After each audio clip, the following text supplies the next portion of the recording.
السلام علیکم ورحمۃ اللہ وبرکاتہ نحمدہ ونصلی علی رسولہ الکریم اما بعد۔ امید کرتے ہیں آپ تمام سسٹرز خیر و عافیت سے ہوں گی اور ایمان کی بہترین حالت میں ہوں گی۔ اللہ رب العزت سے دعا ہے آپ کی طرف ہر بڑھنے والا شر خیر و دے، آمین آمین۔ پیاری سسٹرز، ہم لوگ سورۃ الانعام آیہ مبارکہ 3 تک ٹرانسلیشن اور 2 آیہ مبارکہ کی تفسیر کر چکے تھے۔ آج مزید 3 آیہ مبارکہ کی ٹرانسلیشن کریں گے اور تفسیر کا آیہ مبارکہ 3 سے سٹارٹ کریں گے۔ رب اشرح لی صدری ویسر لی امری واحلل عقدۃ من لسانی یفقہوا قولی اللہم بارک لنا فی اوقاتنا اللہم فقہنا فی الدین اللہم انی اسألک الہدی والتقی والعفاف والغنی اللہم الہمنی رشدی واعذنی من شر نفسی اعوذ باللہ من الشیطان الرجیم بسم اللہ الرحمن الرحیم وما تأتیہم من آیت من آیات ربہم الا کانوا عنہا معرضین فقد کذبوا بالحق لما جاءہم فسوف یأتیہم انباء ما کانوا بہ یستہزئون ألم يروا كم أهلكنا من قبلهم من قرن مكناهم في الأرض ما لم نمكن لكم وأرسلنا السماء عليهم مدرارا وجعلنا الأنهار تجري من تحتهم فأهلكناهم بذنوبهم وأنشأنا من بعدهم قرنا آخرين۔ Translation وما تأتیہم من آیت من آیات ربہم، اور نہیں آتے ان کے پاس کوئی بھی نشانی ان کے رب کی طرف سے، الا کانوا عنہا معرضین، مگر وہ اس سے اعراض کرتے ہیں۔ فقد کذبوا بالحق، تو تحقیق انہوں نے حق کو جھٹلا دیا، لما جاءہم، جب ان کے پاس آ گیا، فسوف یأتیہم، تو ضرور آئیں گے ان کے پاس، انباء، خبریں، ما کانوا بہ یستہزئون، جو کچھ تھے وہ ساتھ اس کے استہزاء کرتے یا مذاق اڑاتے۔ علم یرو، کیا نہیں انہوں نے دیکھا، کم اہلکنا، کتنی ہلاکی ہم نے، من قبلہم، ان سے پہلے، من قرن، بستیاں، مکناہم، کہ جگہ دی تھی ہم نے ان کو، فی الارض، زمین میں، ما لم نمکن لکم، کہ نہیں جگہ دی ہم نے تم کو، وارسلنا السماء علیہم مدرارا، اور اتارا ہم نے آسمان سے ان پر موسلادھار بارش، وجعلنا الانہار تجری من تحتہم، اور کر دی ہم نے نہریں ان کے گھروں کے نیچے، فاہلکناہم بذنوبہم، تو ہلاک کر دیا ہم نے ان کو ان کے گناہوں کی وجہ سے، وانشأنا من بعدہم قرنا آخرین، اور پیدا کر دیا ہم نے ان کے بعد اور بہت سی دوسری بستیاں۔ تفسیر، آج کی تفسیر بہت ہی آسان ہے اور سمپل سی ہے، کیونکہ آیہ مبارکہ ہی ایسی زبردست ہیں کہ یہ اپنی پہچان آپ ہی ہیں۔ یا بھی دوسری بات کہ اگر ان کی تفسیر کرنے لگیں ڈیٹیل کے ساتھ، ڈیپ میں جا کر، تو ایک ایک ورڈ کی تفسیر بہت زیادہ لمبی ہو کہ جس پہ ہم احاطہ ہی نہیں کر سکتے۔ یوں کہنے کہ یہ آیہ مبارکہ بہت آسان بھی ہیں اور انسان کو بہت زیادہ عاجز کر دینے والی بھی ہیں، کیونکہ توحید پہ زبردست یہ آیہ مبارکہ دلیل ہیں۔ ہم لوگ پڑھ رہے تھے کہ اللہ رب العزت نے سورہ کا جو ابتدائیہ ہے، سورت کی ابتدا ان الفاظ سے کی، الحمدللہ الذی سے، کہ تمام کی تمام تعریفات اس پاک ذات کے لیے ہیں، اس اللہ کے لیے ہیں جس نے آسمانوں اور زمین کو وجود بخشا۔ پھر مزید انسان کو بھی اس کی تخلیق کے بارے میں یاد دہانی کروائی گئی، اور اس کی زندگی اور پھر موت اور پھر قیامت کے دن کی یاد دہانی کروائی گئی، اور پھر مزید پہچان کروائی گئی کہ تم آسمانوں اور زمین کو دیکھتے ہو تو وہی اللہ ہے، آسمانوں میں بھی الہ ہے اور زمین میں بھی۔ یعلم سرکم، وہ جانتا ہے تمہاری چھپی چیزیں، وجہرکم، اور تمہاری ظاہرہ، ویعلم ما تکسبون، اور وہ بھی جانتا ہے جو کچھ تم کماتے ہو۔ اب اس کو کیسے سمجھیں گے کہ وہو اللہ، وہی اللہ ہی ہے جو آسمانوں میں بھی ہے اور زمین میں بھی ہے۔ تھوڑی سی ادھر وضاحت کرنا بہت ضروری ہے، کیونکہ ہمارے معاشرے میں ایسے بھی لوگ موجود ہیں کہ جن کا عقیدہ باطل اس قسم کا ہے کہ نعوذ باللہ استغفر اللہ، کہ ہر چیز کے اندر اللہ حلول کر چکے ہیں، ہر چیز کے اندر، یوں کہہ لیں کہ ہر شجر، حجر اور یہاں تک کہ اگر کوئی آگ ہے اس کے اندر بھی، اور پھر نعوذ باللہ استغفر اللہ اگر کوئی ایک جو حقیر جانور گنا جاتا ہے ایک کتا، اس کے اندر بھی نعوذ باللہ استغفر اللہ کہ ایک پلیز جانور، اس کے اندر بھی ان کا عقیدہ باطل کہ اس کے اندر بھی اللہ حلول کر گئے ہیں۔ تو پتہ کیا چلتا ہے کہ اللہ رب العزت اپنے علم اور اپنی قدرت کے اعتبار سے ہر چیز میں موجود ہیں، ہر جگہ پہ موجود ہیں۔ یعنی کہ اگر ایک ہم کوئی مصنوعی چیز دیکھ لیں یا کوئی جاندار چیز دیکھ لیں تو اللہ کی قدرت ہمیں نظر آتی ہے، اور اللہ کا علم بھی ہر چیز پہ وسیع ہے۔ وسیع کرسی السماوات والارض، اس کی کرسی نے، اس کے اقتدار نے ہر چیز کو احاطہ کیا ہوا ہے، اپنی دسترس میں لیا ہوا ہے۔ تو وہی ادھر بھی اللہ تعالیٰ فرما رہے ہیں کہ وہی اللہ ہے آسمانوں میں بھی اور زمین میں بھی، کہ اگر ایک چھوٹے بچے کو بھی ہم دیکھتے ہیں وہ رینگ رہا ہے یا آہستہ سے چل رہا ہے یا پھر اپنی زبان سے توتلی سی باتیں کر رہا ہے، تو ان سب چیزوں میں اللہ کی قدرت نظر آتی ہے کہ یہ سب کچھ اس بچے کو سکھانے والا کون ہے، کس نے ان سب چیزوں کی اس بچے کو سمجھ دی ہے۔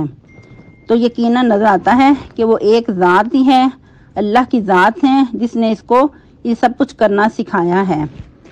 اور اگر انسان اپنے بولنے کو دیکھے تو یہ بولنا اللہ ہی نے سکھایا ہے، جیسا کہ اللہ رب العزت سورہ رحمان میں بھی فرماتے ہیں خلق الانسان علمہ البیان، کہ اللہ ہی نے انسان کو پیدا کیا اور اس کو بولنا سکھایا، اس کو قوت گویائی عطا کی، بولنے کی سمجھ عطا کی۔ پھر مزید اللہ رب العزت کی صفت خاص کا ذکر، یعلم سرکم و جہرکم، وہی جانتا ہے تمہارے چھپے راز بھی اور تمہارے ظاہری حالات بھی، یعنی کہ جو کچھ سینوں کے اندر چھپایا ہوا ہے، سینوں کے بید بھی جانتا ہے، اور جو کچھ کھلم کھلا تم سب کے سامنے کرتے ہو، جو بولتے ہو یا جو کوئی کام کرتے ہو، وہ اس کو بھی جانتا ہے۔ وَيَعْلَمُ مَا تَكْسِبُونَ، اور وہ خوب جانتا ہے جو کچھ تم اپنے ہاتھوں سے کماتے ہو۔ کسب جو ہوتی ہے وہ ہاتھ کی کمائی ہوتی ہے، تو جو کچھ ہاتھوں سے تم کام کرتے ہو وہ اس کو بھی جانتا ہے۔ اللہ کے علم سے کوئی بھی چیز چھپی ہوئی نہیں ہے، وہ ہر طرح کی تمہارے اوپر قدرت رکھتا ہے۔ ان سب چیزوں کو بتانے کے بعد اللہ رب العزت کیا فرما رہے ہیں، وَمَا تَأْتِيهِم مِّنْ آیَةٍ مِّنْ آیَاتِ رَبِّهِمْ إِلَّا كَانُوا عَنْهَا مُعْرِضِينَ، اور نہیں آتی ان کے پاس کوئی بھی نشانی ان کے رب کی طرف سے دی ہوئی نشانی مگر وہ اس سے اعراض کر لیتے ہیں، یعنی کہ چاہے وہ کونی نشانی ہو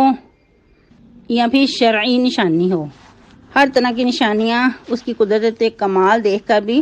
وہ اس سے اعراض کر لیتے ہیں، ماننے کو تیار ہی نہیں ہوتے، اس میں چاہے وہ تعویلیں کریں یا پھر کھلم کھلا انکار کر دیں، تو لیکن ان کا ایک ہی کام ہے کہ وہ اس سے اعراض کر لیتے ہیں۔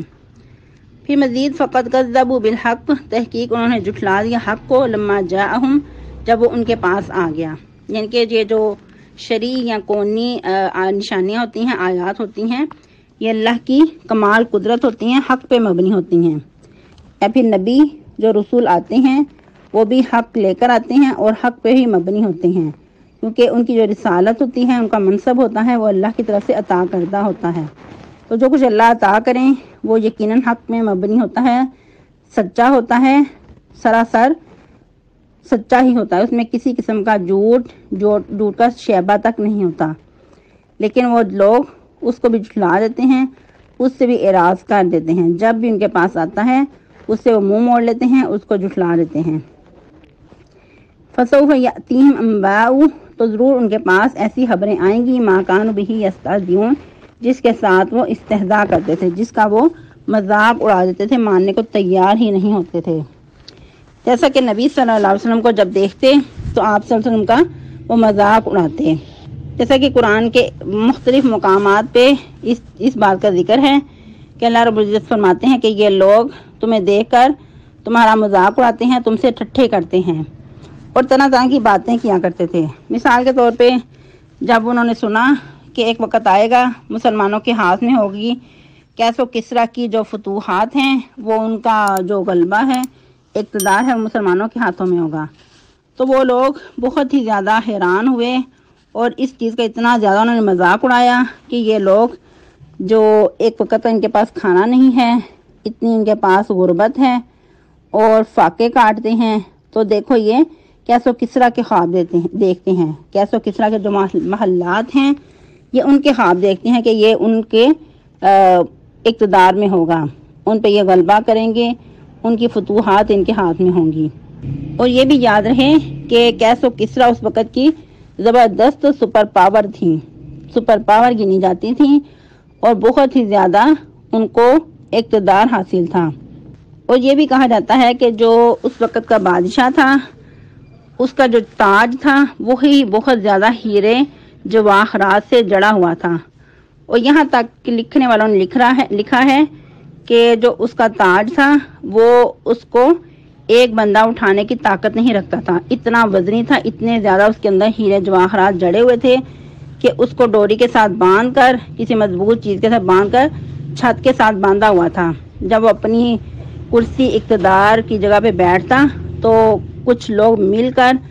اس کے تاج کو، جو اس وقت بادشاہوں کی نشانی ہوا کرتی تھی ہاس،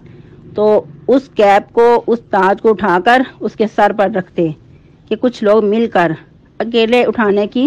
کسی کے اندر طاقت نہیں تھی، حالانکہ وہ ایسے ہی نہیں پڑا ہوا تھا بلکہ کسی چیز کے ساتھ وہ باندھا ہوا تھا، ادھر لٹک رہا ہوتا تھا۔ تو آپ خود ہی اندازہ لگائیں کہ باقی ان کے پاس کتنی زیادہ دنیاوی ملکیت کے مالک تھے، کتنا زیادہ ان کے پاس اقتدار تھا۔ تو اللہ رب العزت نے نبی صلی اللہ علیہ وسلم کو اس چیز کی پیشین گوئی کروا دی تھی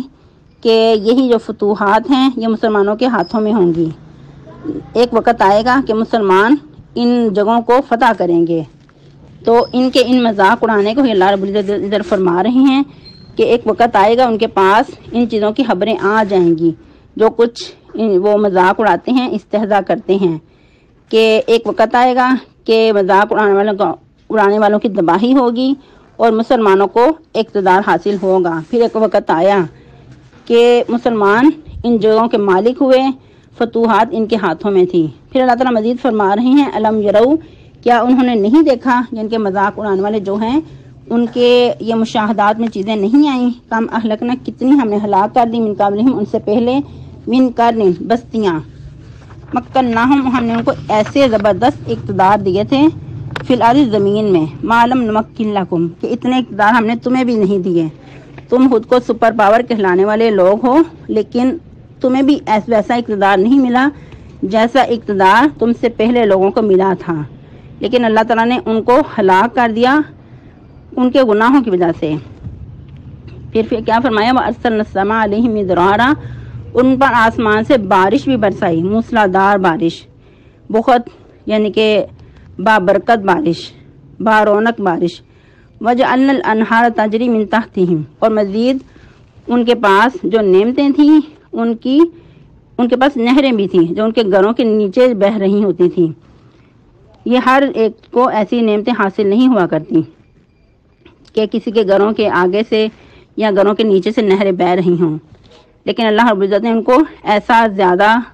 غلبہ عطا کیا تھا، ایسی زبردست ان کو نعمتیں عطا کی تھیں، لیکن انہوں نے اس کی قدر نہ کی۔ فَأَهْلَكْنَاهُمْ بِذُنُوبِهِمْ، ہم نے ان کو ہلاک کر دیا، کس وجہ سے؟ ان کے گناہوں کی وجہ سے۔ ان پہ ظلم نہیں تھا بلکہ ان کو ان کے گناہوں کی وجہ سے پکڑا، ان کو ہلاک کر دیا۔ وَأَنشَأْنَا مِن بَعْدِهِمْ قَرْنًا آخَرِينَ، اور پیدا کر دیا ہم ان کے بعد بہت ساری بستیوں کو۔ یہ پہلے لوگوں کے بتانے کا مقصد کیا ہے کہ اے کفار مکہ، اے قریش مکہ، تم بھی ہوش میں آؤ اور عقل سے کام لو، جیسے ان لوگوں کے حالات ہوئے تو دور نہیں کہ تمہارے بھی ویسے ہی حالات ہوں۔ جیسا کہ بہت سارے قومیں زندہ مثال کہ جیسا قوم نوح کے ساتھ ہوا، عادیوں کے ساتھ ہوا، صالح علیہ السلام کی قوم کے ساتھ ہوا، یعنی کہ سمودیوں کے ساتھ، اور بھی بہت ساری بستیاں تھیں جنہوں نے اپنے نبی کا مذاق اڑایا، اپنے نبی پہ ایمان نہیں لائے، پیغمبروں کو جھٹلا دیا، تو اللہ تعالیٰ نے ان کو تہس نہس کر دیا، نشان عبرت بنا دیا۔